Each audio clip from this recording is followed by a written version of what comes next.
भगवान शिव कैलाशम में तपस्या कर रहे हैं। इसी बीच एक संत कैलाशम आते हैं और भगवान शिव को कैलाशम में तपस्या करते हुए देखते हैं।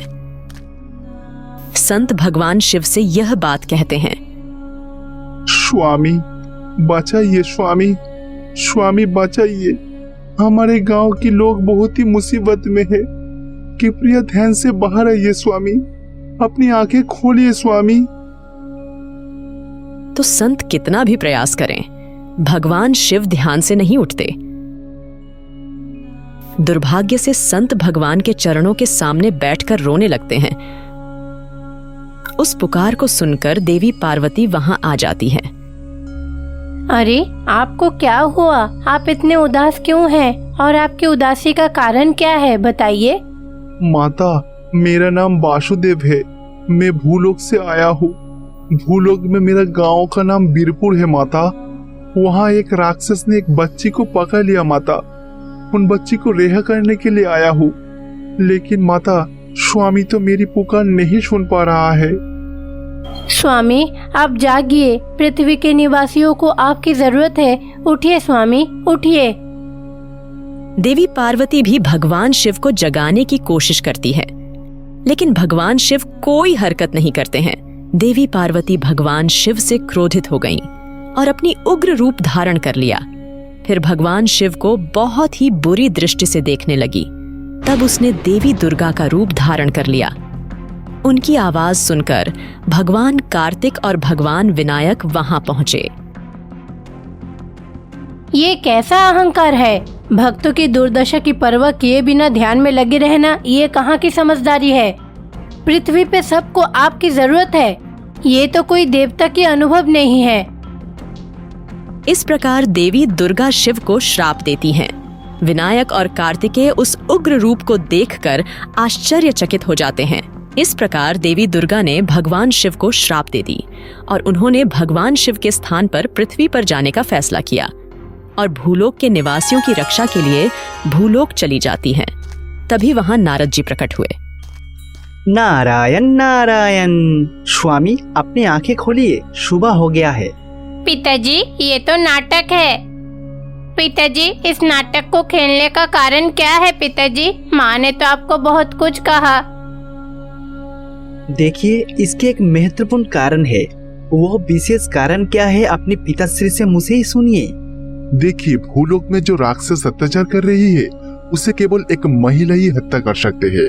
अगर मैं अपनी आंखें खोलता तो मुझे भूलोक में जाना पड़ता, पार्वती नहीं जाती। उन साधु की बात सुनकर पार्वती के अंदर हमदर्दी पैदा हुआ और खुद को रोक नहीं पाई।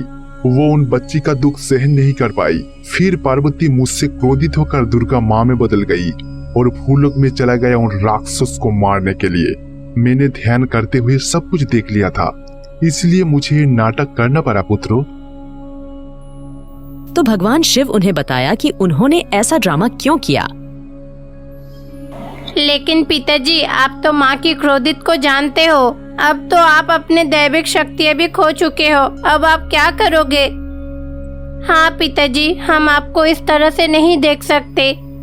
स्वामी इस समस्या का समाधान जरूर है।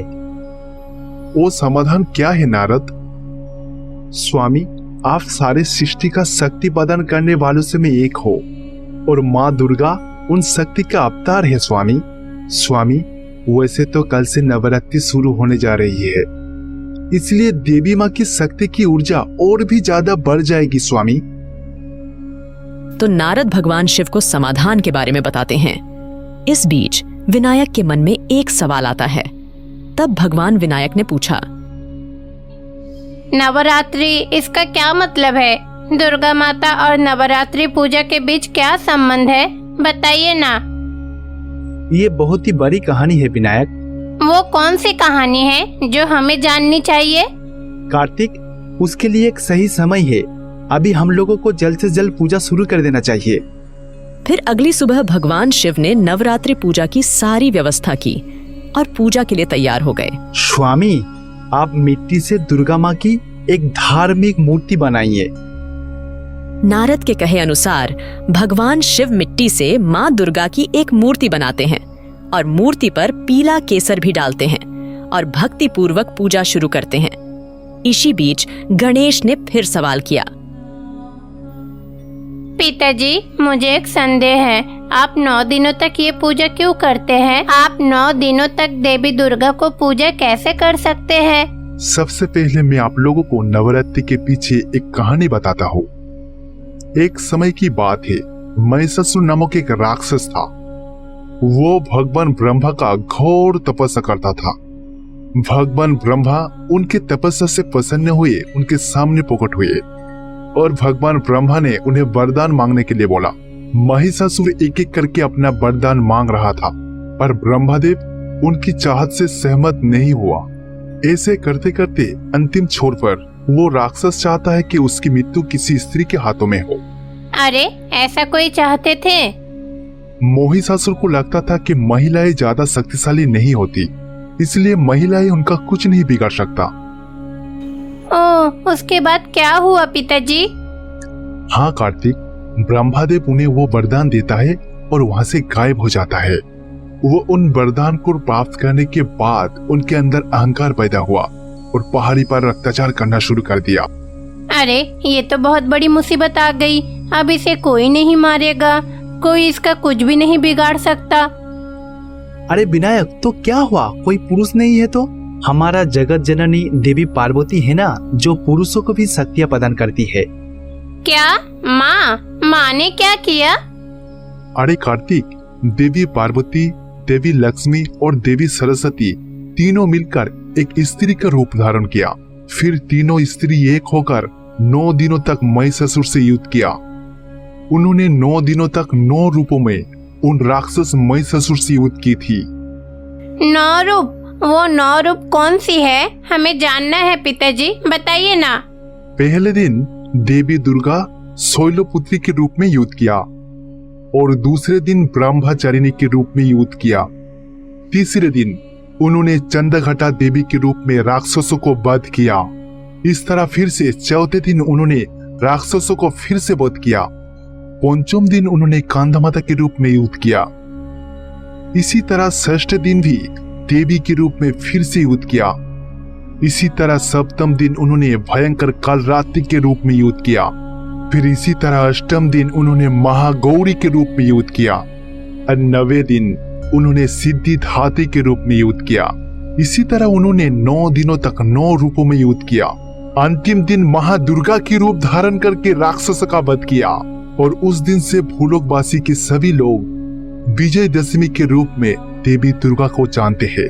माँ ने तो साबित कर ही दिया है कि वो सिर्फ हमारी माँ नहीं, पूरी सृष्टि की माँ है। मुझे आज ये कहानी सुनकर बहुत खुशी हुई है। हाँ भाई, मैं भी आज बहुत खुश हूँ। दयालु जगत जननी माँ की जो भी कहानी सुनता है उसको अलग से एक सुकून मिलता है। आप दोनों कहानी जान चुके हो। अब हमें अगले 9 दिनों तक देवी दुर्गा की अलग अलग रूप की पूजा करनी होगी।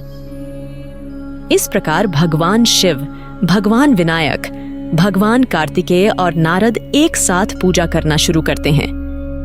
एक दिन में एक रूप की पूजा करते हैं और उस मां को एक प्रसाद चढ़ाते हैं। नवरात्रि के 9 दिनों तक पूजा की जाती है। 10वें दिन देवी दुर्गा की पूजा की जाती है।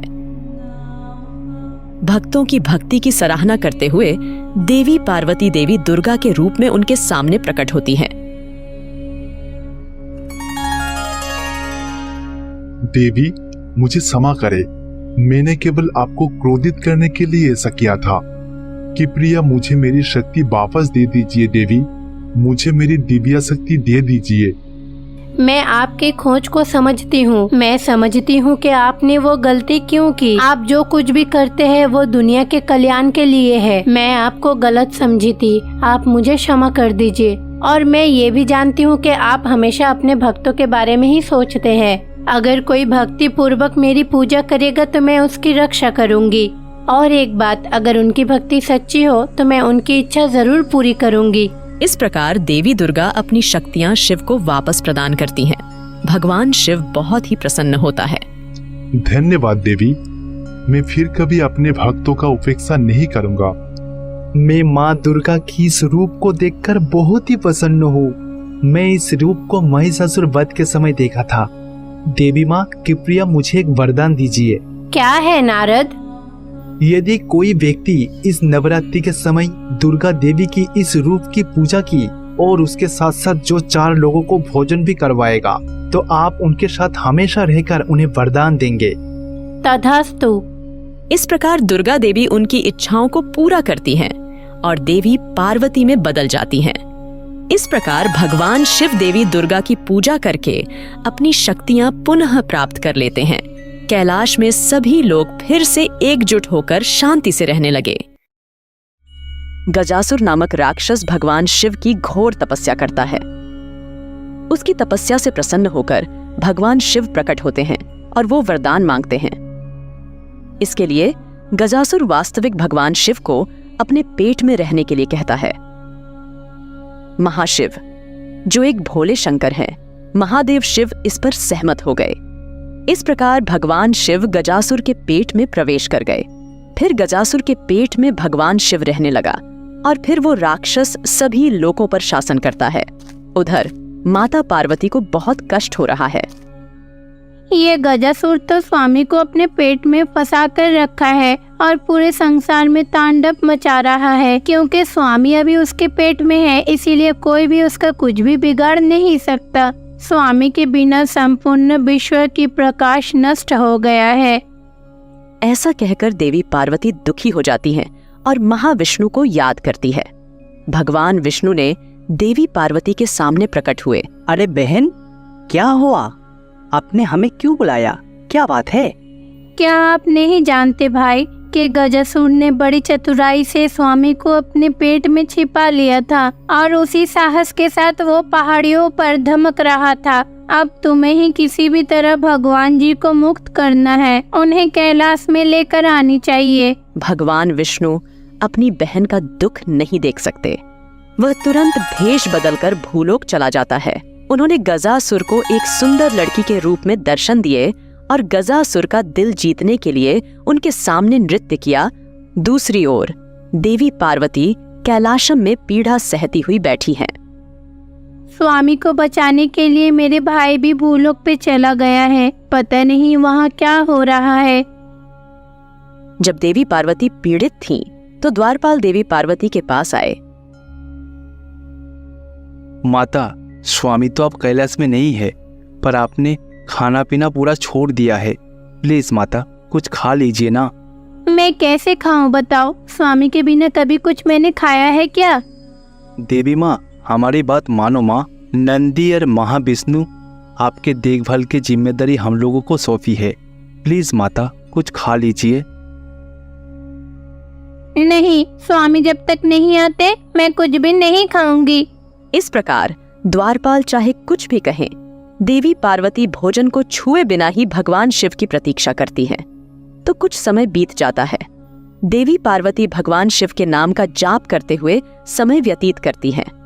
दूसरी ओर महाविष्णु भेष बदलकर गजासुर को पूरी तरह से मूर्ख बना देते हैं। वाह, बहुत खूब। आपका नृत्य बहुत ही प्यारी है। आज मैंने आपके नृत्य प्रदर्शन से भरपूर आनंद लिया। बोलो, आपको क्या चाहिए? अच्छा, मैं जो मांगूंगी आप मुझे देंगे? एक बार फिर से सोच लीजिए। अगर आपकी इच्छा पूरी नहीं हुई तो आप अपने प्रतिष्ठा खो सकते हैं। क्या मुझे देखकर लगता है कि मैं झूठ बोल रहा हूँ? तुम्हें जो मांगना है मांगो, निर्भय होकर मांगो।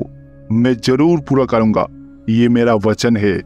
जैसा कि गजासुर ने पूछा, प्रसन्न विष्णु ने बड़ी चतुराई से उससे अपने पेट में छिपे महाशिव को छोड़ने के लिए कहा। गजासुर को इस पर आश्चर्य हुआ। दिए गए वचन के अनुसार वो महाशिव को उनके पेट से बाहर निकाल लेगा। इस प्रकार नंदी और महाविष्णु, जो उस समय तक भेष में थे, वो अपने मूल रूप में बदल जाएंगे।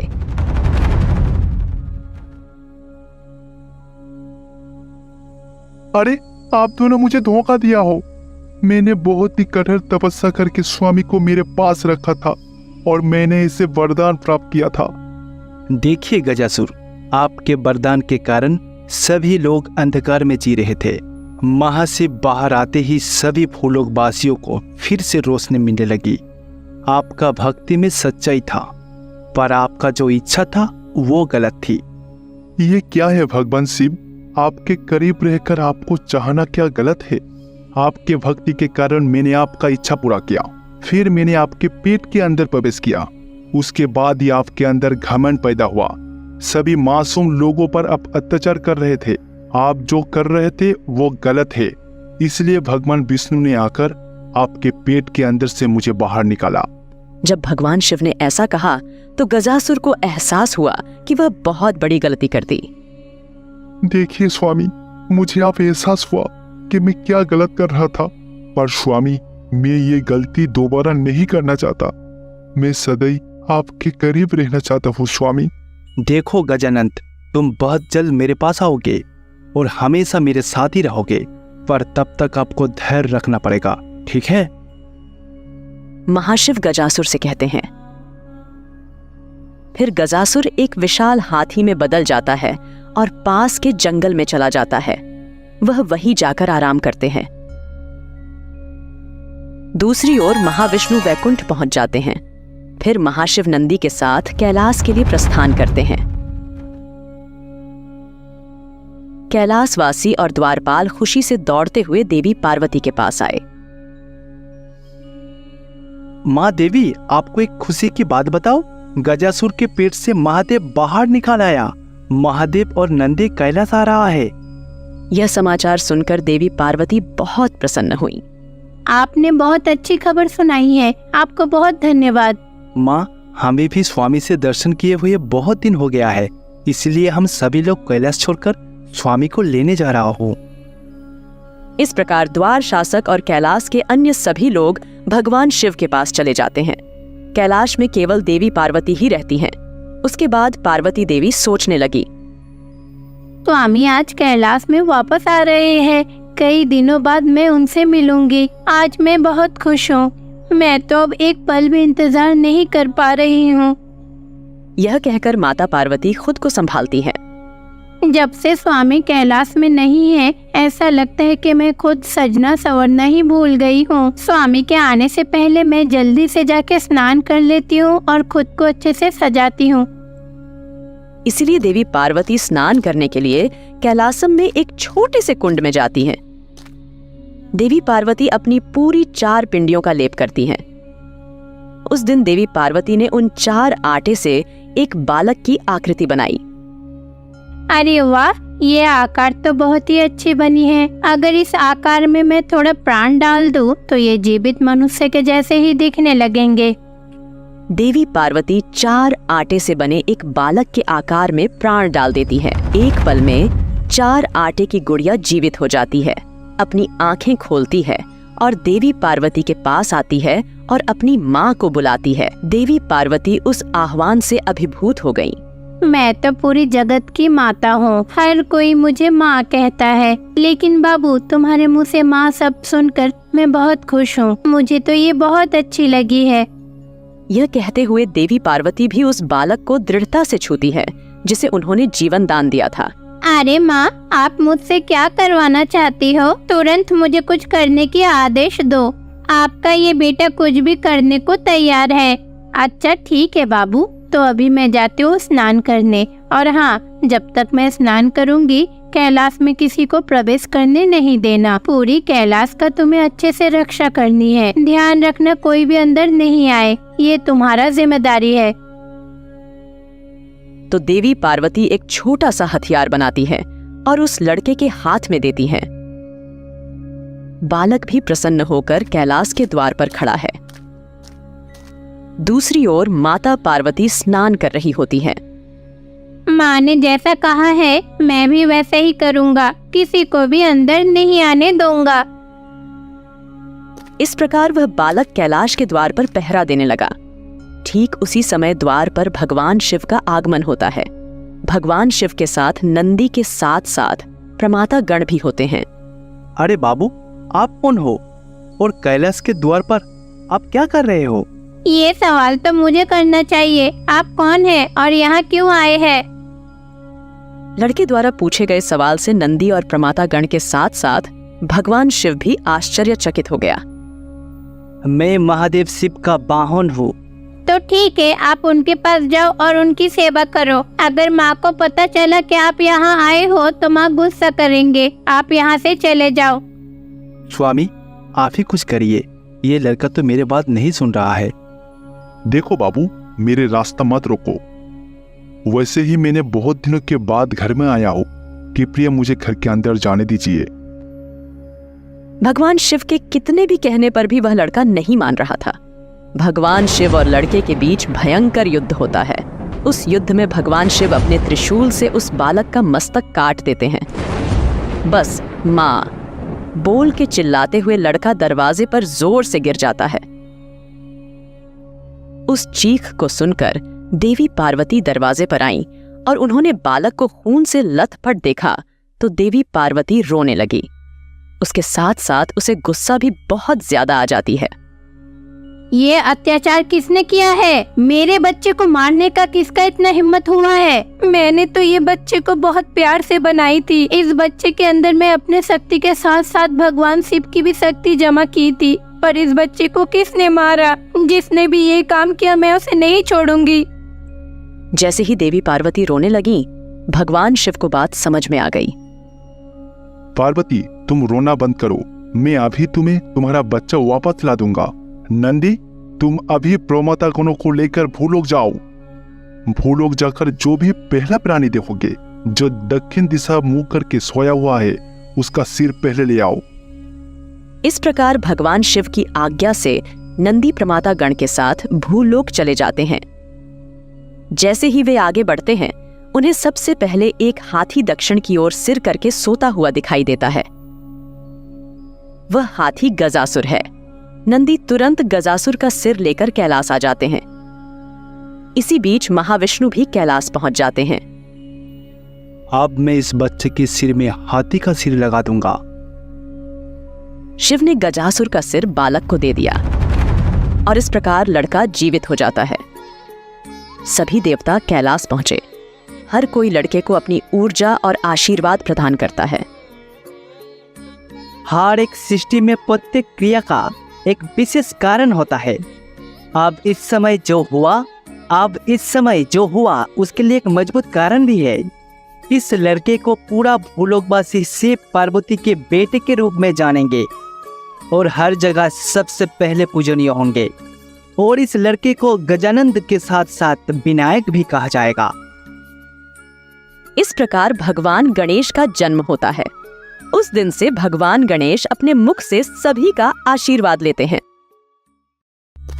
कैलाश में देवी पार्वती अपनी बहुमूल्य मणि की खोज कर रही हैं। दूसरी ओर गणेश और कार्तिक युद्ध का अभ्यास कर रहे थे और भगवान शिव हमेशा की तरह ध्यान में बैठे थे। अरे, मेरी अद्भुत मणि गायब है। कहाँ गया? मैं तो इसे यहाँ रखी थी। ये यहाँ से कैसे गायब हो सकती है? मैंने जब छुपा के रखा था तो किसी ने इसे नहीं देखा।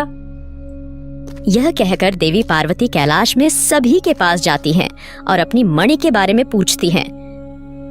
तो पार्वती गणेश और कार्तिक के पास जाती हैं, जो युद्ध का अभ्यास कर रहे थे। अरे माँ, क्या बात है? आज आप इतने परेशान क्यों हो? क्या हुआ? जब मैं अपने जन्म स्थान से अपने ससुराल जा रही थी, तब मेरे पिता हिमवंत ने मुझे एक अद्भुत मणि दिए थे। वो मणि मेरे लिए बहुत ही महत्वपूर्ण है। अगर तुम दोनों में से किसी के पास भी वो मणि है तो मुझे वापस दे दो, वरना बहुत बड़ी खतरा होगा। फिलहाल मैं अभी उस मणि के तलाश में हूँ। अरे माँ, ये तो बहुत ही आश्चर्य की बात है। जो चीजें आपने कैलाश में छुपा के रखे वो चीज नहीं मिल रही है। चिंता मत करे माँ, मैं और भाई मिलकर वो मणि को ढूंढने की कोशिश करेंगे। तो एक तरफ देवी पार्वती मणि की तलाश में है, दूसरी ओर गणेश और कार्तिकेय भी मणि की तलाश में हैं। वे कितना भी खोजें, उन्हें वह नहीं मिलेगा। मेरे पिता ने बहुत ही प्रेम के साथ वो मणि मुझे दिए थे, लेकिन मैं कितनी लापरवाह हूँ। मैं सामान्य एक छोटी सी मणि को भी सावधानी से रख नहीं पाई हूँ। अब मैं क्या करूँ? उस मणि को मैं कहाँ ढूंढूं? तो देवी पार्वती को कष्ट होने लगता है। तो देवी पार्वती भी अपने मणि की तलाश में पृथ्वी पर जाती हैं। इस बीच महाशिव अपनी तपस्या से बाहर आते हैं। अरे पार्वती, पार्वती, अरे पार्वती कहाँ हो आप? अरे पिताजी, माँ तो अभी कैलाश में नहीं है। नाना जी ने माँ को जो मनी दिए थे, शायद उसी को ढूंढने माँ भूलोक चले गई है। ओह अच्छा ठीक है, मैं अभी जाकर वहाँ से पार्वती को ले आऊंगा। इस प्रकार भगवान शिव कैलाश छोड़कर देवी पार्वती की खोज में भूलोक चले जाते हैं। देवी पार्वती मणि की तलाश में एक गुफा में प्रकट होती है। अरे स्वामी, आप यहाँ क्यों आए हो? मैं तो सिर्फ आपके लिए उस मनी की तलाश में यहाँ आई हूँ जो मेरे पिता ने दिए थे। देखो पार्वती, मैं जानती हूँ कि कुछ चीज बहुत ही महत्वपूर्ण होती है जिसका कोई मोल नहीं है।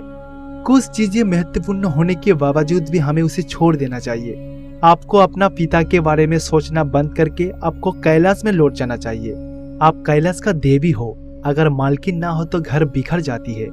अगर आप कैलाश में नहीं रहोगे तो कैलाश के बहुत सारे कला नष्ट हो जाएगा। चलो पार्वती, अभी कैलाश लौट चले। स्वामी, मैं अपने बहुमूल्य वस्तु की तलाश में हूँ। मैं ऐसे चीज कैसे छोड़ सकती हूँ? मैं कहीं नहीं आऊंगी। अगर वो चीज मुझे नहीं मिली जो मेरे पिताजी ने दिए थे, तो मैं कभी भी घर नहीं जाऊंगी। मैं यहीं रहूंगी। जब पार्वती ने ऐसा कहा तो भगवान शिव बहुत क्रोधित हो गए। इसका मतलब है पार्वती, आपके पास परिवार के लिए कोई मूल्य नहीं है। ऐसा लग रहा है कि आप परिवार से ज्यादा मनी को महत्व दे रहे हो। ठीक है पार्वती, मैं आपको श्राप देता हूँ। आप अपना अतीत भूल जाओगे और यहाँ पर रहकर अपना पिता का मनी ढूंढोगे। यही बात भगवान शिव पार्वती से कहते हैं। जब भगवान शिव ने ऐसा कहा तो देवी पार्वती अतीत को भूल गईं, तो वह एक सामान्य महिला की तरह हो जाती है। दुर्भाग्य से देवी पार्वती भी अपनी शक्तियां खो देती हैं। भूख, नींद और विरोध जैसी चीजों से प्रभावित होती है। पार्वती देवी को मणि के बारे में अच्छी तरह याद है, जो अपने परिवार को भूल गई थी। अरे मैं कौन हूँ और मैं यहाँ क्यों हूँ? मुझे तुरंत अपनी मनी ढूंढनी होगी। देवी पार्वती भूख से पीड़ित होकर अपना मणि ढूंढ रही हैं। दूसरी ओर गणेश और कार्तिक माता पार्वती को देखकर बहुत दुखी होते हैं। भाई कार्तिक, माँ पूरी तरह से अतीत भूल गई है। हाँ भाई, माँ हमारे पिता के श्राप के कारण अतीत भूल गई है, पर मनी को नहीं भूली। कार्तिक, माँ को ऐसी स्थिति में नहीं देख सकता। चलो जाकर माँ की मदद करते हैं। हम उन्हें उनकी अतीत को याद दिलाकर वापस कैलाश में लेकर आएंगे। हाँ भाई चलो, हम अपना रूप बदलकर माँ के पास जाते हैं। इस प्रकार गणेश और कार्तिक अपना रूप बदल लेते हैं और सामान्य बच्चों की तरह बन जाते हैं। फिर वे देवी पार्वती के पास जाते हैं जो मणि की तलाश में हैं। दुर्भाग्य से देवी पार्वती बहुत नीरस हैं।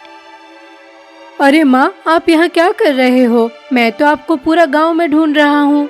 अरे तुम कौन हो और मुझे क्या कह रहे हो? माँ? कौन माँ? अरे भाई, माँ तो फिर से अपने अतीत पूरी तरह से भूल गई है। माँ, हम आपके बच्चे हैं। आप अचानक घर छोड़ के चले आई हो, उसकी भी एक वजह है। असल में आप एक रोग से पीड़ित है, इसीलिए आपको याद नहीं कि हम लोग कौन हैं। माँ, हम जानते हैं कि आप बहुत परेशानी में हैं। अब से हम दोनों आपका ख्याल रखेंगे। ओह अच्छा, तो तुम दोनों मेरे बच्चे हो। ठीक है, लेकिन मैं यहाँ एक कीमती चीज ढूंढ रही हूँ। उस वस्तु को स्वयं मुझे ही ढूंढने की प्रयास करनी होगी। भाई कार्तिक, अगर हम माँ के मनी को ढूंढ लेंगे, अगर वो मिल भी जाए तो भी माँ को इस श्राप से मुक्ति नहीं मिलेगी। इस प्रकार कार्तिक और गणेश अपनी माँ के साथ मोनी की तलाश में निकल पड़े।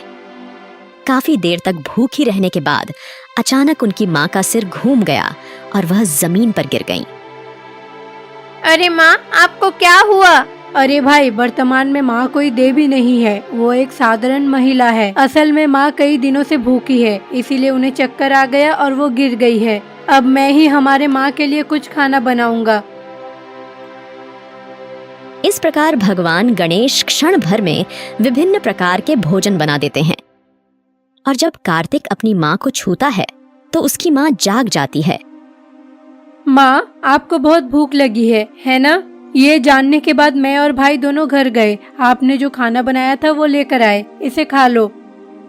गणेश जी के ऐसा कहने पर माता पार्वती भोजन करने लगी। अरे बच्चों, ये खाने की चीज मैंने खुद ही बनाई है ना, ये बहुत ही स्वादिष्ट है। इस प्रकार देवी पार्वती सभी खाद्य पदार्थ खाकर अपनी भूख शांत करती हैं। भूख शांत होते ही देवी पार्वती फिर से अपने मणि की तलाश में निकल पड़ती हैं। ऐसे ही ढूंढते ढूंढते बारिश होने लगती है। अरे माँ, बारिश शुरू हो गई है। चलो माँ, जल्दी से हम लोग कोई पेड़ के नीचे छुप जाते हैं, वरना हम सब भीग जाएंगे। इसीलिए गणेश और कार्तिक अपनी माँ को लेकर एक पेड़ के नीचे चले गए। बारिश थोड़ी तेज हो जाती है। पेड़ ने अपने नीचे माता पार्वती, गणेश और कार्तिक को देखा और मन ही मन सोचा, दरअसल माता पार्वती पूरी तरह से अपने अतीत भूल गई है और अभी तो कई समस्या का सामना करते हुए गणेश और कार्तिक अपने माँ का सेवा कर रहा है। अब देवी माता के प्रति अपनी भक्ति दिखाने का समय आ गया है। ऐसा कहते हुए पेड़ अचानक बहुत बड़ा हो गया और गणेश, कार्तिक और देवी पार्वती की रक्षा की। उसे पर ने बारिश की एक बूंद भी उनके शरीर में नहीं गिरने दिया। देखो बच्चों, हम लोग इस पेड़ के नीचे खड़े हैं, इसी कारण बारिश के एक बूंद भी हम लोगों के शरीर के ऊपर नहीं पड़ रही है। इसलिए वे सभी उस पेड़ के नीचे खड़े हो गए और बारिश रुकने तक अपनी रक्षा करते रहे। इसी बीच एक लाल मणि बारिश के पानी में बहती हुई आती है। जब देवी पार्वती ने उस मणि को देखा तो आश्चर्यचकित रह गईं और उन्होंने यह बात कही, अरे, मैं तो बहुत दिनों से इस मणि का ही तलाश कर रही थी। ये मणि मेरे पिता ने मुझे उपहार रूप में दिया था। अच्छा माँ, आपके पिता का नाम क्या है? अरे बेटा, तुम लोग अपने नाना जी का नाम भी भूल गए हो। उनका नाम तो हिमबंतु है और मैं हिमबंतु की बेटी पार्वती हूँ। इस प्रकार देवी पार्वती जब मणि देखती हैं तो उन्हें अतीत याद आ जाती है। माता को अतीत याद आने पर गणेश और कार्तिक बहुत प्रसन्न होते हैं। गणेश ने अपनी माँ को सब कुछ बताया जो घटित हुआ था। माता पार्वती भी आश्चर्यचकित हो जाती हैं। मेरे प्यारे बेटो, मेरे साथ रहकर तुम दोनों ने भी बहुत तकलीफ उठाई है और मुझे मेरी अतीत याद दिलाने के लिए तुम दोनों को बहुत धन्यवाद। मैं तुम्हारे ये उपकार कभी नहीं भूलूंगी। चलो बच्चों, अब हम कैलाश वापस चलते हैं। फिर देवी पार्वती अपने दोनों पुत्रों को लेकर कैलाश चली जाती है। भगवान शिव ने देवी पार्वती को भी माफ कर दिया। एक गांव में वीर्या नाम का एक आदमी रहता था। वह रिक्शा चलाता था और उससे मिले पैसों से अपनी पत्नी की देखभाल करता था। वीर्या की पत्नी कल्पना बीमारी से पीड़ित थी। बीमारी के कारण वह अपने पैर और हाथ हिलाने में असमर्थ थी। कल्पना सारा दिन बिस्तर पर ही पड़ी रहती थी, इसलिए घर का सारा काम बिरैया ही करता था। अरे कल्पना, ये देखो, तुम्हारा पसंदीदा आलू का रोटी बनाई है। चलो, मैं तुम्हें अभी खिला देता हूँ। यह कहते हुए वह कल्पना को अपने हाथों से रोटी खिला रहा था जो उसने बड़ी मेहनत से बनाई थी। रोटी खाते समय कल्पना की आंखों से आंसू निकल पड़े। अरे कल्पना, तुम रो क्यों रही हो? तुम्हारा तो तबीयत ठीक नहीं है, इसलिए ना। मैं रोऊं नहीं तो क्या करूं बताइए। आपको देख के मुझे बहुत ही बुरा लग रहा है। आप तो सारा दिन बाहर का काम करते हो, उसके बाद घर पे आके मेरे लिए खाना बना के मुझे खाना खिलाते हो। आप थक हार के आते हो, उसके बाद घर का काम, मेरा देखभाल करना, ये सब करते हो। मुझे देख के बहुत ही बुरा लगता है। अरे कल्पना, ऐसा मत सोचो। मुझे घर का काम करने में कोई दिक्कत नहीं हो रहा है। देखो कल्पना, तुम तो अभी बीमार हो ना, मुझे तुम्हारा सेवा करने में बहुत खुशी मिलती है। देखो कल्पना, तुम खामखा चिंता कर रहे हो, मुझे ऐसा कोई दिक्कत नहीं हो रहा है। और हाँ, तुम्हारा इस तरह का हालत देख के मुझे शक्ति मिलता है, उसी शक्ति से तो मैं सारा काम कर लेता हूँ। ऐसा सोचकर उसने अपनी पत्नी को खाना खिलाया। फिर वीर्या अपना काम खत्म करता है और रिक्शा पर सवार होकर निकल जाता है। वह सारा दिन रिक्शा चलाता था और खूब पैसे कमाता था। वह अपनी कमाई का सारा पैसा अपनी पत्नी के स्वास्थ्य पर खर्च करते थे, लेकिन पत्नी की सेहत में कोई बदलाव नहीं आया है। एक दिन वीर्या अपने रिक्शे पर बैठा ऐसे ही सोच रहा था। कल्पना का बीमारी ऐसे ही देखते देखते 10 साल हो गया है।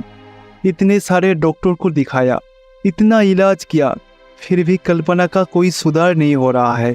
इस शहर में क्या एक भी अच्छे डॉक्टर नहीं है? हे दुर्गा माँ, मुझे एक अच्छे डॉक्टर से मिला दो। मैं अपनी पत्नी को स्वस्थ देखना चाहता हूँ। वीर्या अपने रिक्शे पर बैठता है और खुद से बात करता है। इसी बीच सूट और जूते पहने एक शख्स वीराया के पास आता है और ये कहता है, अरे भाई, मेरा गाड़ी खराब हो गया है, मुझे तुरंत अस्पताल जाना है। मुझे जितनी जल्दी हो सके पास में जो सरकारी अस्पताल है वहाँ ले चलो। अरे हाँ सर, अब रिक्शा में बैठ जाओ। वीर्या उस आदमी को अपने रिक्शे में उठाता है और अस्पताल के लिए निकल जाता है। सर, आप इतने बड़े सर्जन हो, फिर भी सर आप सरकारी अस्पताल में क्यों हो? अरे भाई, मैं एक बड़े अस्पताल में काम करता हूँ। मैं कभी कभी सरकारी अस्पताल में ऑपरेशन करने आता हूँ, फ्री में करता हूँ। आज अचानक मेरी गाड़ी खराब हो गई और रास्ते में आपका रिक्शा मिल गया। इतना कहकर वीरा जल्दी से रिक्शा लेकर अस्पताल चली जाती है। डॉक्टर आदमी रिक्शे से उतरता है और अस्पताल की ओर भागता है। वह वीरा को पैसे भी नहीं देता। वीराया अस्पताल के बाहर उस आदमी का इंतजार करती है। इतना समय बीत जाता है। जो व्यक्ति सुबह अस्पताल में प्रवेश करता है वह रात को बाहर आता है। तब तक वीर्या अस्पताल के बाहर उसका इंतजार करती है। डॉक्टर बाबू ने देखा कि वह आदमी अभी भी उनके लिए बाहर खड़ा है। अरे क्या तुम पागल हो क्या? मैं जल्दबाजी में तुम्हें पैसा देना भूल गया। तुम कुछ पैसे के लिए सारा दिन बर्बाद कर दिया। तुम तो बाकी सवारी को ले जा सकते थे ना। तुम्हारा तो पूरा दिन बर्बाद हो गया। ये लो, ये पैसा रखो। मैं पैसे के लिए यहाँ इंतजार नहीं कर रहा हूँ डॉक्टर बाबू। मुझे आपसे कुछ महत्वपूर्ण बात करनी है। क्या ऐसी क्या बात है जो मुझसे कहना चाहते हो? डॉक्टर बाबू, मेरी पत्नी 10 साल से बिस्तर पर पड़ी है।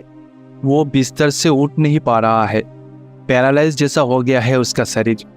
मैं हमारा गांव में बहुत सारा डॉक्टर को दिखाया पर कुछ काम नहीं हुआ। डॉक्टर बाबू, आप इतने बड़े डॉक्टर होके इस सरकारी अस्पताल में गरीब के लिए इलाज किया मुफ्त में। आप हम जैसा गरीबों का तकलीफ समझ सकते हो। प्लीज सर, एक बार हमारा पत्नी को देख लीजिए, मेहरबानी होगी आपकी। जब वीराया ने ऐसा कहा तो डॉक्टर ने भी निर्णय लिया कि वीराया की पत्नी का इलाज वह करेंगे। वीर्या उस रात डॉक्टर को अपने घर ले जाता है। डॉक्टर वीरैया की पत्नी की जांच करता है और यह कहता है, देखिए, आपकी पत्नी की हाथ और पैर फिर से काम करेगा। इसके लिए ऑपरेशन की जरूरत है। मैंने कुछ दिन उसका इलाज करूंगा, कुछ दवाई दूंगा। टाइम पर वो दवाई खिलाना। अगर शरीर में कुछ सुधार आती है तो ठीक हो जाएगा, नहीं तो ऑपरेशन करना जरूरी है। ऑपरेशन के लिए बहुत ज्यादा खर्च होगा। मेरे साथ और भी 3 डॉक्टर ऑपरेशन के लिए रहेंगे। मैं पैसा नहीं लूंगा पर उन लोगों को देना पड़ेगा। डॉक्टर बाबू, आपको जो सही लगता है वो कीजिए। देखिए, मैं प्रतिदिन आपके घर आकर फ्री में आपकी पत्नी की इलाज करूंगा, पर ऑपरेशन के लिए 1 लाख रुपया खर्चा होगा, ठीक है? इतना कहने के बाद डॉक्टर कुछ दवा देता है और वहां से चला जाता है। वीर्या ने चाहे कुछ भी हो 1 लाख रुपये कमाने का फैसला किया। उस दिन के बाद से वह बहुत मेहनत से रिक्शा चला रहा है। वह ऑपरेशन के लिए मिले 1-1 रुपये को छुपाता है। वीरैया हर दिन डॉक्टर से मिलने जाती थी। डॉक्टर को वीर्या हर दिन रिक्शा से उसे घर ले आता था। डॉक्टर कल्पना की इलाज करते थे, फिर वीरैया डॉक्टर को वापस स्टेशन छोड़ देता था। अच्छा सुनिए, ये डॉक्टर घर पे आने के लिए बहुत पैसे लेते हैं ना? नहीं कल्पना, डॉक्टर तुम्हारा इलाज के लिए 1 पैसा भी नहीं लिया, पर ऑपरेशन के लिए 1 लाख रुपया लगेगा। 1 लाख रुपए आप कहाँ से लाओगे? हमारे पास तो इतने पैसे नहीं है। हाँ कल्पना, दुर्गा माँ हमारा साथ है। वो कोई ना कोई रास्ता हम लोगों को जरूर दिखाएंगे। वीर्या पूरा बोझ दुर्गम्मा पर डाल देता है और अपना काम खुद करता है। इसमें थोड़ा वक्त लगेगा। वर्षा ऋतु प्रारंभ हो जाती है। भारी बारिश से बाढ़ की शुरुआत होती है। बाढ़ के कारण स्कूलों और दफ्तरों में छुट्टियां घोषित कर दी गई हैं। छुट्टियों की घोषणा से वीर्या का बिजनेस पूरी तरह से बंद हो जाएगा। इस बारिश के कारण स्कूल, कॉलेज, ऑफिस सारे छुट्टियां घोषित कर दिया गया है। मैं यहाँ सुबह से बैठा हूँ, एक भी कस्टमर नहीं आ रहा है, कुछ पैसा भी इनकम नहीं हो रहा है। ऐसे में तो और 1 सप्ताह बीत जाएगा। 1 भी रुपया अभी तक नहीं कमाया। कुछ दिनों के बाद कल्पना का ऑपरेशन भी करना है। 1 लाख रुपया हम कैसे इकट्ठा करें? दुर्गा माई हमें बचा सकता है। इस प्रकार वीर्या अपनी पसंदीदा देवी दुर्गम्मा से विनती करता है। इसी बीच एक महिला वीरा के पास आती है। वह स्त्री देखने में बेहद खूबसूरत और कलात्मक है। सुनिए, मुझे रामापुरम जाना है। आपको जितना भी पैसा लगे मैं दूंगी, पर मुझे जल्दी वहाँ ले चलिए। चलिए ना। देखिए, इतने बार में तो रामापुरम जाना बहुत ही मुश्किल है।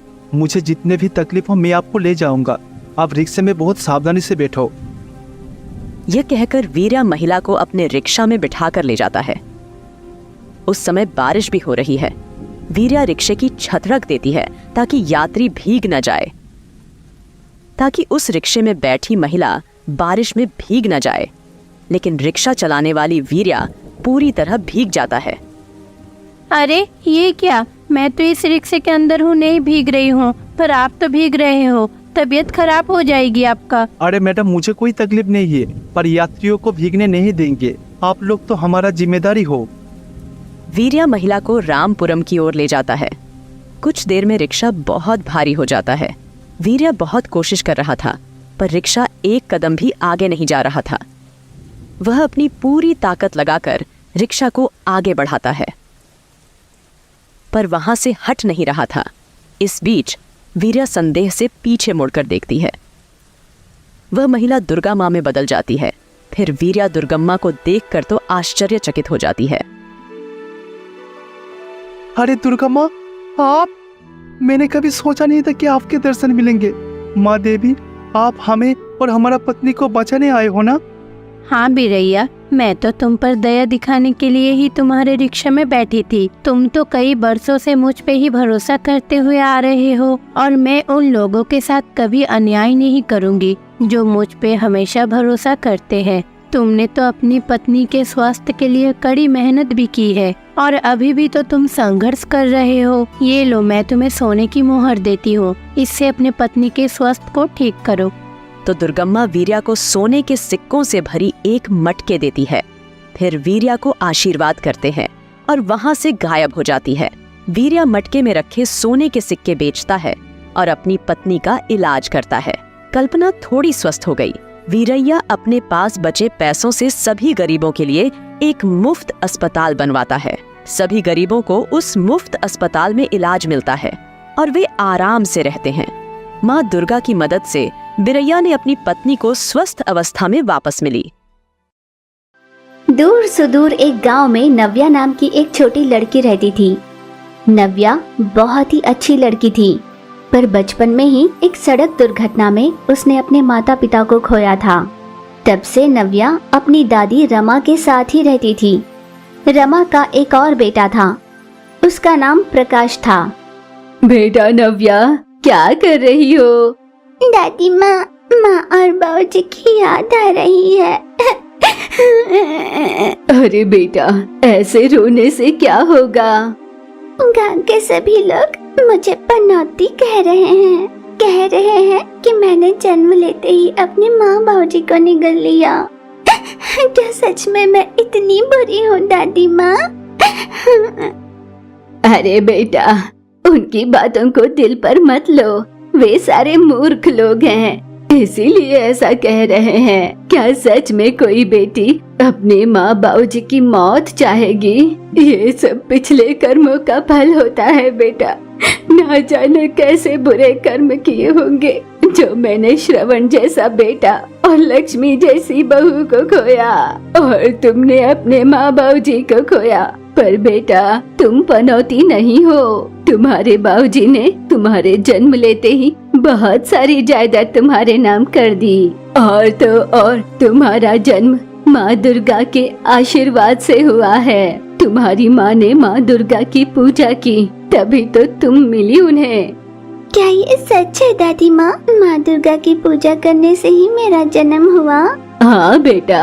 मैं अपना सारा दर्द माँ दुर्गा के सामने कहूँगी तो क्या वो मेरी बात सुनेंगी? हाँ बेटा, जरूर सुनेंगी। करुणामयी है, वो भक्तों की व्यथा को सुनती है। ठीक है, तो मैं कल से ही माँ दुर्गा की पूजा करूँगी। यूँ दादी माँ के बताने पर नव्या अगले दिन से हर सुबह जल्दी उठकर माँ दुर्गा की पूजा करने लगी। यूँ ही दिन गुजर रहे थे। फिर एक दिन उनके गांव में 2 चोर घुस आए। वे दोनों भाई बहन थे। भैया, हम इस गांव क्यों आए हैं, बताओ? पिछले गांव में लगभग हमने सभी को लूट लिया है, इसलिए मैं इस गांव आया हूँ। ओह अच्छा। हाँ, अब इस गांव के धनी लोगों को लूटकर हम किसी और जगह चले जाएंगे। ठीक है भैया। इस तरह राजू और गीता उस गांव में धनी लोगों की खोज में निकले। दूसरी ओर रमा अपने छोटे बेटे प्रकाश की शादी करने की सोच रही थी। बेटा प्रकाश, तुम्हारे भैया और भाभी के देहांत को बहुत साल बीत गए। तब से अपने घर में कोई शुभ कार्य नहीं हुआ, इसीलिए मैंने एक फैसला किया है। कैसा फैसला माँ? मैंने तेरे शादी का फैसला किया है। ठीक है माँ, पर लड़की गुणवान और सबको प्यार देने वाली होनी चाहिए और अपनी नव्या को बेटी की तरह अपना ले। हाँ हाँ, मैं मुंशी से कहकर ऐसी ही लड़की की खोज करवाती हूँ। फिर रमा अपने बेटे की शादी के लिए रिश्ते ढूंढने के काम में लग गई। देखिए रमा जी, आपके परिवार के लिए मेरे मन में बहुत इज्जत है। मैं जरूर आपके बेटे के लिए एक बहुत अच्छा रिश्ता ले आऊँगा। रमा से शादी को लेकर बात कर रहा था, तभी गीता और राजू ने उन दोनों को बात करते हुए सुन लिया। उन चोर भाई बहनों ने दलाल का रास्ता रोका, उसे डरा धमकाकर गीता की शादी प्रकाश से करवा ली। गीता और राजू को उस घर में प्रवेश मिल गया। देखो भैया, हमारे पास बहुत कम समय है। मैं इस घर की बहू नहीं बनना चाहती। हम जल्दी ही इनकी पूरी जायदाद हड़प कर यहाँ से चले जाएंगे। हाँ हाँ, ऐसा ही करेंगे। यूँ दोनों भाई बहन बात कर रहे थे। गीता, तुमसे एक बात कहनी थी। क्या बात है माँ जी? हाँ कहिए सासू माँ। इस पूरे जायदाद की इकलौती मालकिन नव्या ही है। ये सब कुछ उसी के नाम है। बिन माँ बाप की बेटी है, तुम्हें ही उसका ख्याल रखना होगा। हाँ सासू माँ, मैं नव्या और प्रकाश दोनों का ख्याल रखूंगी। जब से मेरे बेटे और बहू का देहांत हुआ है, तभी से सोच रही थी कि उनकी अस्थियों को काशी में विसर्जित करूंगी, पर कभी मौका ही नहीं मिला। पर अब तुम और तुम्हारे भाई यहीं पर हो ना, तो मैं आराम से काशी होकर आती हूँ। हाँ हाँ सासू माँ, आप निश्चिंत होकर जाइए। फिर रमा उन दोनों की अस्थियों को लेकर काशी जाने के लिए निकल पड़ी। दादी माँ के बिना घर सुना सुना सा लगता है, बिल्कुल अच्छा नहीं लग रहा। तुरंत माँ दुर्गा के पास जाकर पूजा कर लेती हूँ, शायद थोड़ा ठीक लगे। भैया, आपने सुन लिया ना मेरी सास ने क्या कहा? पूरी जायदाद नव्या के नाम लिखी हुई है। इस समय प्रकाश भी घर पर नहीं, तो हम उस लड़की से जबरदस्ती सारी जायदाद अपने नाम लिखवा लेंगे और यहाँ से चले जाएंगे। पूजा कर रही नव्या के पास गीता और राजू गए और घर के कागजातों पर उसे हस्ताक्षर करने के लिए कहा। मासी, ये आप क्या कह रही हो? ये बहुत गलत है मासी, मैं चाचा को बता दूंगी। भैया, अब हमारे पास और कोई चारा नहीं। या तो इस लड़की से जबरदस्ती हस्ताक्षर करवा ले या फिर इसे मार ही डाले। लगता नहीं कि ये लड़की हस्ताक्षर करने मानेगी। हमें इसे मारना ही होगा। आप लकड़ियों को जला कर रखिए, उस आग में इस लड़की को जला देंगे। हम कह देंगे कि पैर फिसलने के कारण वो गलती से आग में गिर गई। ठीक है, ऐसा ही करेंगे। फिर राजू ने लकड़ियों को इकट्ठा कर उसमें आग लगा दी। नव्या को उठाकर आग में फेंकने ही वाला था। माँ, दुर्गा माँ, मेरी रक्षा करो माँ। माँ, ये मुझे आग में फेंक रहे हैं। यूं नव्या के पुकारने पर माँ दुर्गा प्रकट हो गई। एक मासूम लड़की की जान लेने में तुम्हारे हाथ नहीं कांपे? कैसे मनुष्य हो तुम, जो धन के लिए इतनी नीची हरकत कर गए? क्रोधित हुई दुर्गा माँ ने अपनी त्रिशूल राजू और गीता पर चलाई और उन्हें मार डाला। एक गांव में गंगाराम और सावित्री नाम के गरीब पति पत्नी रहते थे। जंगल से लकड़ियां तोड़ लाते और उन्हें बाजार में बेचकर बदले में आने वाले पैसों से ही अपना घर चलाते। नित्य माँ दुर्गा की पूजा करते और अपनी बेटी चमेली को उसी गांव के सरकारी स्कूल में पढ़ने भेजते थे। यूं ही दिन बीत रहे थे। एक दिन हर रोज की तरह लकड़ियां तोड़कर बेचने के बाद शाम होने पर घर वापस लौटे माता पिता को घर के आंगन में मुंह लटकाकर उदास बैठी उनकी बेटी दिखाई दी। चमेली के माता पिता ने जैसे ही ये देखा, उनकी धड़कनें रुक गई। बेटा चमेली, क्या हुआ? यहाँ यूँ बैठी क्यों रो रही हो? बेटा बताओ क्या हुआ? क्या स्कूल में किसी ने कुछ कहा? आज स्कूल में एक टीचर ने पूरी क्लास के सामने मेरा मजाक बनाया। कहा कि पहनने के लिए मेरे पास ढंग के कपड़े नहीं है, पढ़ने लिखने के लिए न किताबें हैं न पेन पेंसिल, और सरकार से मिले हुए मुफ्त की किताबें ही लेकर आती हो। और कहा कि इतने गरीब लोगों को पढ़ने लिखने की क्या जरूरत है। टीचर ने पूरी क्लास के सामने मुझे अपमानित किया।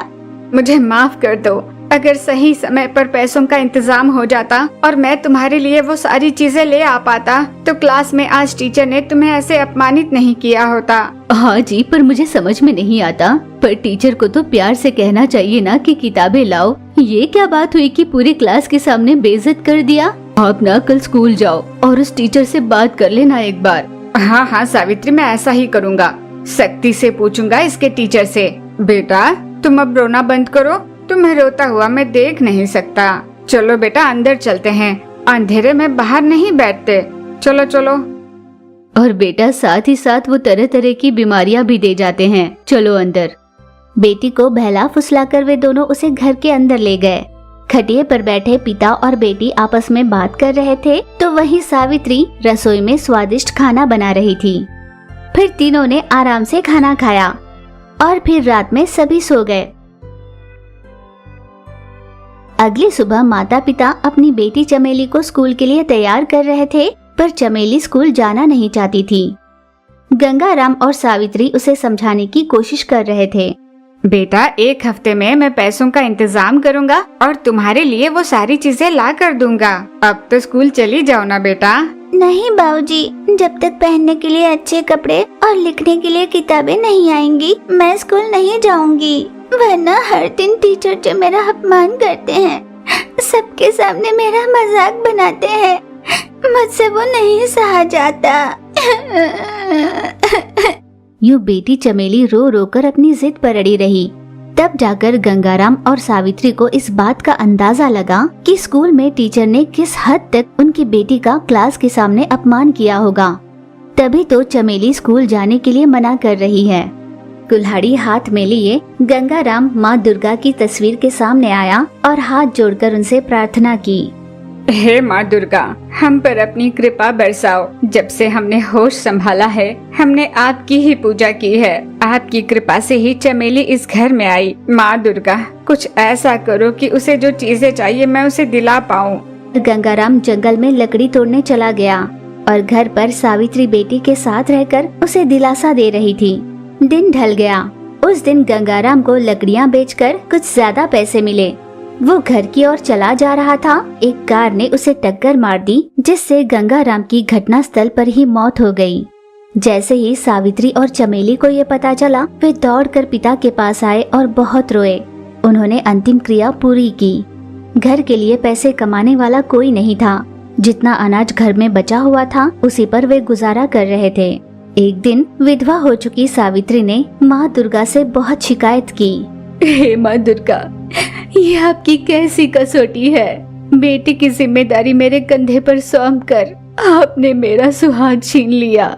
इतने दिनों से जो पैसे और अनाज हमने बचा कर रखा था उसी के सहारे जैसे तैसे दिन काट लिए। अब आप ही हमें रास्ता दिखाओ।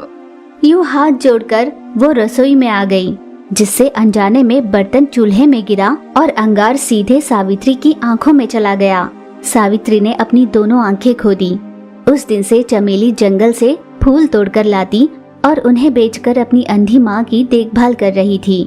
फूल ले लो फूल, ताजा ताजा मन को शांति देने वाले सुगंधित फूल। यूं सड़क के किनारे खड़ी होकर फूल बेचती और उसी कमाई से अपनी अंधी माँ की देखभाल जैसे तैसे कर रही थी। एक दिन चमेली के फूल बिके ही नहीं। वो हताश होकर दुर्गा माँ के मंदिर गई।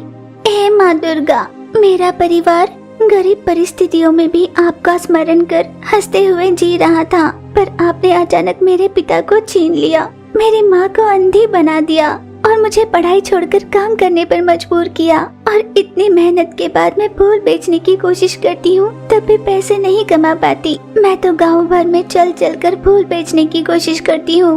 माँ दुर्गा, एक बार मेरी जगह रहकर आप खुद सोचिए मुझे कितनी तकलीफ हो रही होगी। दुर्गा माँ से प्रार्थना कर रही थी तो दुर्गा माँ उसके सामने प्रकट हो गई। चमेली, आज के बाद मैं तुम्हें तकलीफ झेलने नहीं दूंगी, तुम चिंता मत करो। चिंता ना करो तो क्या करूँ माँ? बाबूजी नहीं रहे, माँ अंधी हो चुकी हैं। जहाँ मेरा ध्यान रखना चाहिए वही आज मुझे मेरी माँ का ध्यान रखना पड़ रहा है। अब मैं आ चुकी हूँ ना, मैं तुम्हारी सारी तकलीफें दूर करूँगी। चमेली के हाथ में रहे सारे फूलों को सोने के फूलों में बदला। उस दिन से चमेली ने उन सोने के फूलों को बेचकर अपनी अंधी माँ की अच्छे से देखभाल करने लगी। एक गांव में ईश्वरी नाम की एक लड़की रहती थी। ईश्वरी एक गरीब घर की बेटी थी और उसकी माँ सुजाता अपनी इकलौती बेटी का रिश्ता एक बड़े घर में करना चाहती थी। बेटा ईश्वरी, अब से तुम गली के बच्चों के साथ खेल कूद, उनके साथ घूमना फिरना बंद कर दो। पर क्यों माँ? उनके साथ खेलने में क्या बुरा है? मैंने तुम्हारे लिए एक बहुत अच्छा रिश्ता देखा है, बस थोड़ा कंजूस है। उसने तुम्हारी तस्वीर देखते ही शादी के लिए हाँ कह दी। नहीं माँ, मुझे अभी इतनी जल्दी शादी नहीं करनी। बेटा, तुम्हारे पिता के जाने के बाद मैंने तुमसे कभी कुछ नहीं मांगा। ये रिश्ता बहुत अच्छा है बेटा, इस शादी के लिए मना मत करो, शादी के लिए हाँ कह दो। सुजाता ने अपनी बेटी ईश्वरी को शादी के लिए मना लिया और शादी करा दी। बेटा ईश्वरी, भले ही तुम मायके में बड़े लाड़ प्यार से पली हो, पर ससुराल में अपनी मन मर्जी ही मत करना। दुर्गा माँ की मूर्त को सदा अपने पास रख लेना। माँ दुर्गा की कृपा तुम पर हमेशा बनी रहेगी। अपनी बेटी को विदा करते हुए माँ ने उसे दुर्गा माँ की मूर्ति दी और आशीर्वाद देकर उसे ससुराल भेजा दिया। ईश्वरी, यही मेरा घर है और अब से तुम्हारा भी। इस घर का ख्याल रखना, हर चीज का इस्तेमाल देख समझ कर ही करना, समझ गई ना? जी हाँ, मैं समझ गई। तो जाओ खाना बना कर लाओ। जी मुझे खाना बनाना नहीं आता। क्या कहा? खाना बनाना नहीं आता? कैसी औरत हो तुम? ऐसा कहने में तुम्हें शर्म नहीं आती? आखिर मैंने तुमसे शादी की क्यों? किस लिए की? अगर नौकरानी रख लेता तो घर के सारे कामों के लिए उसे पैसे देने पड़ते। अगर शादी कर पत्नी को घर लाता तो ये सारे खर्चे बच जाते। तो क्या मैं इस घर की सिर्फ नौकरानी हूँ? हाँ, इस घर की नौकरानी ही हो तुम। हाँ, पर बाहर की दुनिया के लिए तुम इस घर की बहू रानी हो। मेरी माँ को झूठा दिलासा देकर कि मुझे अपने घर पर रानी बना कर रखोगे, तुम मुझे यहाँ पर नौकरानी बनाने के लिए ले आए। गरीब घर की पली बड़ी हो, इस घर में तुम्हें जगह मिली यही बड़ी बात है।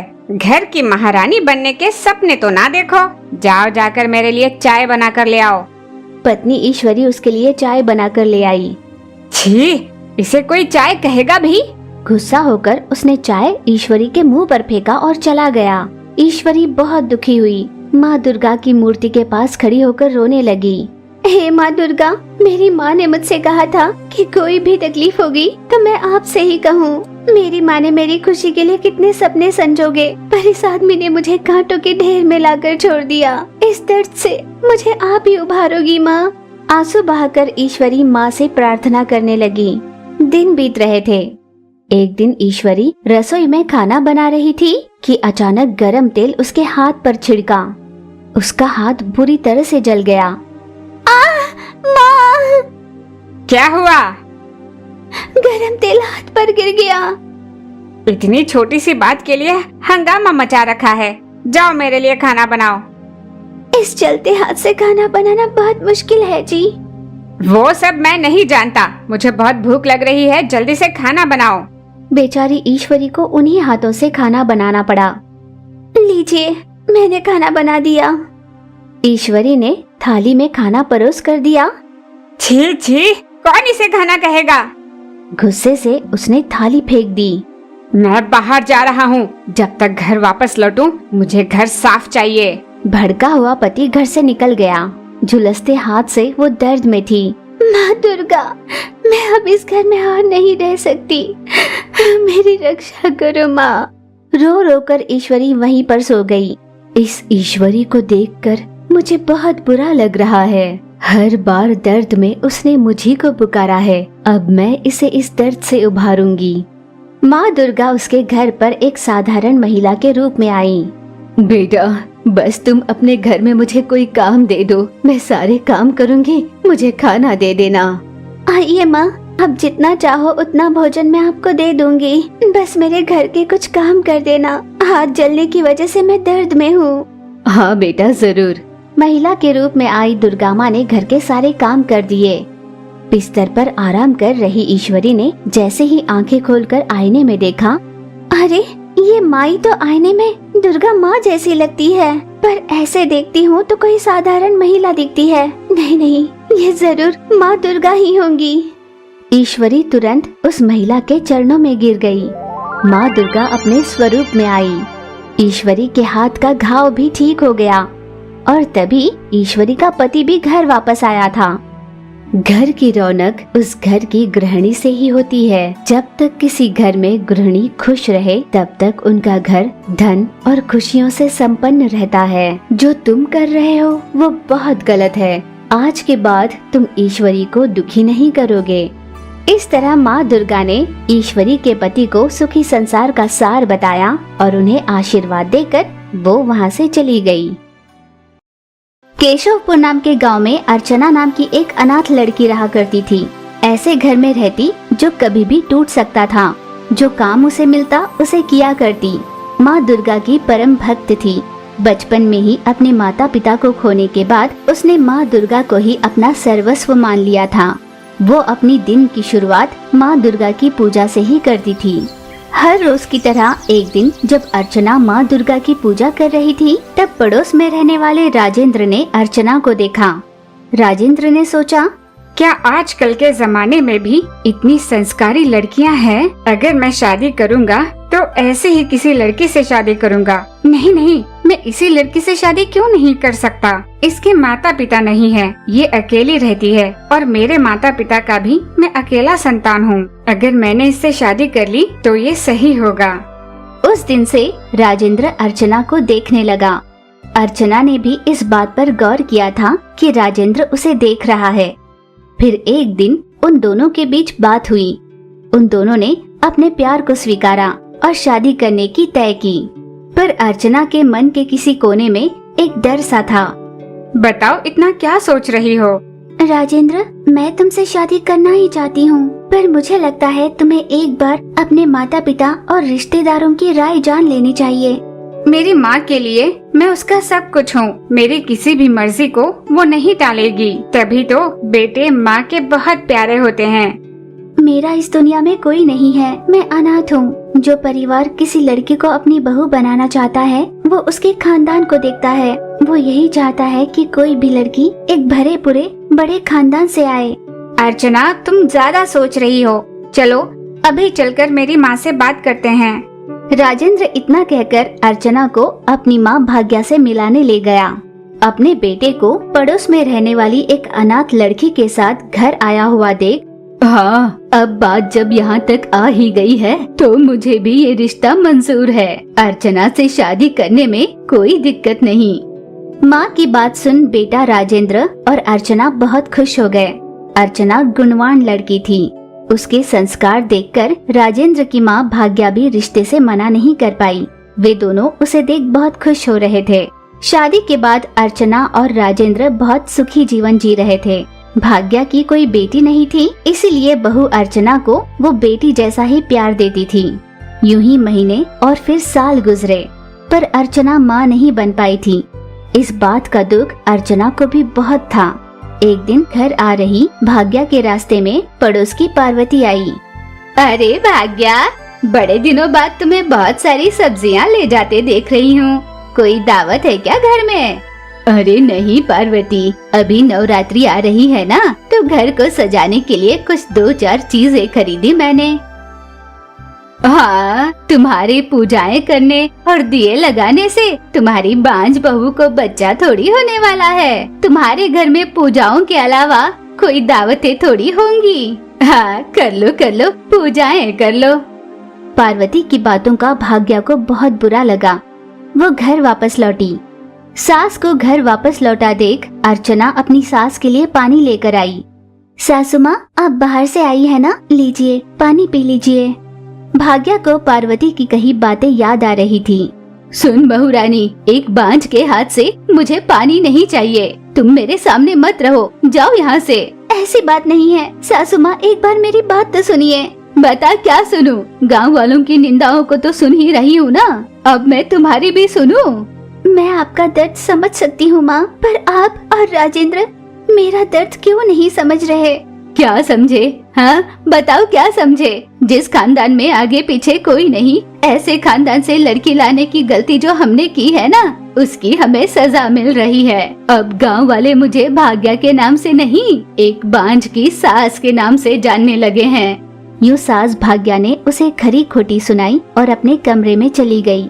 उसकी बातें सुन अर्चना आंसू बहाती हुई चुपचाप मन ही मन दुखी हो रही थी और एक कोने में बैठ रोने लगी। माँ दुर्गा, तुम कहाँ हो? क्या मैं कभी माँ बन पाऊंगी या हमेशा बांझ बनकर रह जाऊंगी? मैंने जिंदगी भर सिर्फ तुम्हारी पूजा की है। अगर मेरी किस्मत में तुमने यही लिखा है तो यूं तिल तिल मरने से तो अच्छा तुम अपने पास बुला लो माँ। यूं वो रोकर विनती कर रही थी कि उनके दरवाजे पर एक स्वामी जी आए। माँ भिक्षाम देही। स्वामी की आवाज सुन अर्चना ने अपने आंसू पोंछे और एक थाली में चावल परोसकर ले गई। उसने चावल स्वामी जी को दान में दिए। बेटा, जब तुम किसी को दान करो तो खुश होकर किया करो, यूं दुखी मन से कभी किसी को दान नहीं करते। मैं एक बांझ का जीवन जी रही हूँ स्वामी। बेटा, तुम दुर्गा माँ की भक्त हो ना, अब नवरात्रि आने वाली है। तुम पूरी श्रद्धा और भक्ति के साथ उनकी पूजा करो, निश्चित ही तुम्हारी संतान होगी। स्वामी जी ने जैसे उसे रास्ता बताया, अर्चना ने नवरात्रि में पूरी श्रद्धा और भक्ति के साथ माँ दुर्गा की पूजा की। हर एक दिन माँ के नए रूप की वो पूजा करती। उसने 9 दिन माँ दुर्गा को अलग अलग नैवेद्य चढ़ाए। 9वें दिन सुबह जब वो पूजा कर रही थी तब माँ दुर्गा प्रकट हो गई। अर्चना, पूरे नियम और निष्ठा के साथ तुमने 9 दिनों तक मेरी पूजा की है। तुम्हें पुत्र संतान प्राप्ति होगी, तुम्हारा जीवन परिपूर्ण होगा। यूं माँ दुर्गा ने उसे आशीर्वाद दिया। महीने बीते, अर्चना ने एक बेटी को जन्म दिया। अब उसका पूरा परिवार बहुत खुश था। एक गांव में राम नाम का एक कुम्हार रहता था। वो मिट्टी के घड़े बनाता और शहर में उसे बेचकर पैसे कमाता था। राम के पत्नी का नाम ललिता था। जल्दी से मुझे नाश्ता दे दो, मुझे बाजार जाना है। बाजार? पर क्यों? पिछले हफ्ते जो मैंने मटके बनाए उन्हें बेचने ले जाना है। पर मैंने कुछ बनाया नहीं जी। क्या कुछ नहीं बनाया? पर क्यों? कल रात से तबीयत थोड़ी ठीक सी नहीं है, अच्छा नहीं लग रहा, इसलिए मैं कोई काम नहीं कर पाई। अच्छा ठीक है, कोई बात नहीं, मैं बाहर बाजार में कुछ खा लूँगा, तुम आराम कर लेना।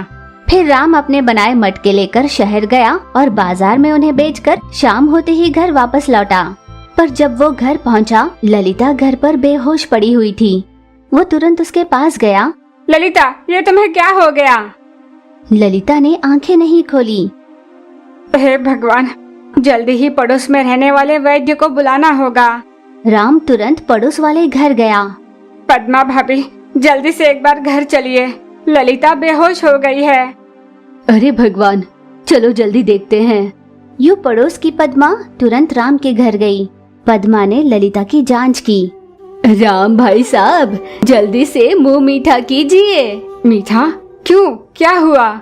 ललिता पेट से है, तुम बाप बनने वाले हो, अब तुम्हें मिठाई बांटनी होगी। क्या कहा?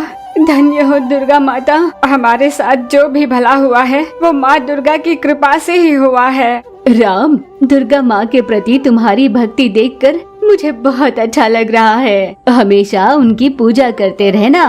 और हाँ, ललिता इस समय बहुत कमजोर है, उसका अच्छे से ध्यान रखना। जी हाँ, जरूर। यूं राम को खुश खबर देकर पद्मा वहाँ से अपने घर चली गई। ललिता, सुन लिया ना तुमने पद्मा भाभी ने क्या कहा? तुम्हें अपना ख्याल रखना होगा। और हाँ, तुम्हें कुछ खाने का मन करे तो मुझे बता देना। जी हाँ।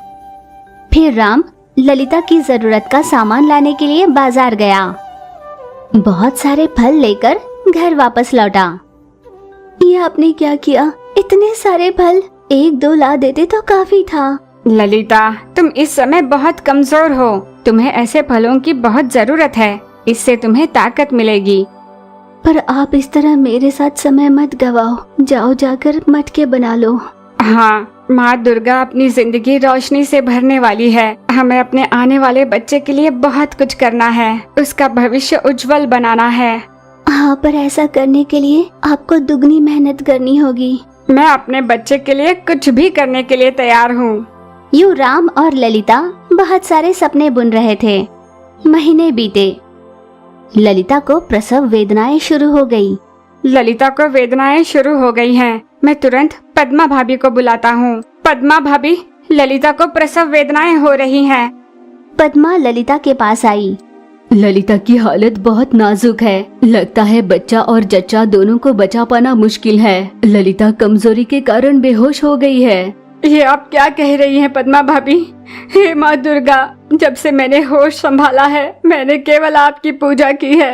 आज ऐसे कठिन परिस्थिति में मुझे आपकी सहायता की जरूरत है। बेहोश ललिता ने अपनी आंखें खोली। ललिता को होश आ गया, अब इसका प्रसव आसानी से हो जाएगा। फिर बच्चे को जन्म देने में पद्मा ने ललिता की मदद की। ललिता ने बेटे को जन्म दिया है, अब तुम्हारा सब कल्याण ही होगा। ये सब माँ दुर्गा की कृपा है। माँ दुर्गा की कृपा से ही आज जच्चा और बच्चा बिल्कुल सुरक्षित है। उनका आभार हमेशा रहेगा। उस दिन से राम अपनी पत्नी और बच्चे का बहुत अच्छे से ध्यान रखने लगा। उनका बेटा थोड़ा बड़ा हुआ और रेंगने लगा। राम मिट्टी को पैरों से कुचलकर नरम कर रहा था। वो माँ दुर्गा का स्मरण करते हुए पूरी तरह से लीन हो चुका था। यहाँ उनका बच्चा रेंगते हुए मिट्टी के पास आ गया। राम भक्ति में इतना लीन हो चुका था कि उसे इस बात का भान ही नहीं रहा और उसने मिट्टी के साथ अपने बच्चे को भी कुचल दिया। ये आपने क्या कर दिया? मेरा बच्चा! हे माँ दुर्गा, ये कैसा घोर अनर्थ हो गया। मैं आपका जाप करने में मग्न हो गया था। मेरे बच्चे को वापस लौटा दो माँ। माँ दुर्गा उनके बच्चे के साथ प्रकट हो गई। तुम्हारे अपार भक्ति से मैं प्रसन्न हो गई हूँ। तुम्हारे बच्चे को कुछ नहीं हुआ। माँ दुर्गा ने उनके बच्चे को ललिता के हाथ में सौंपा, वहाँ से अदृश्य हो गई।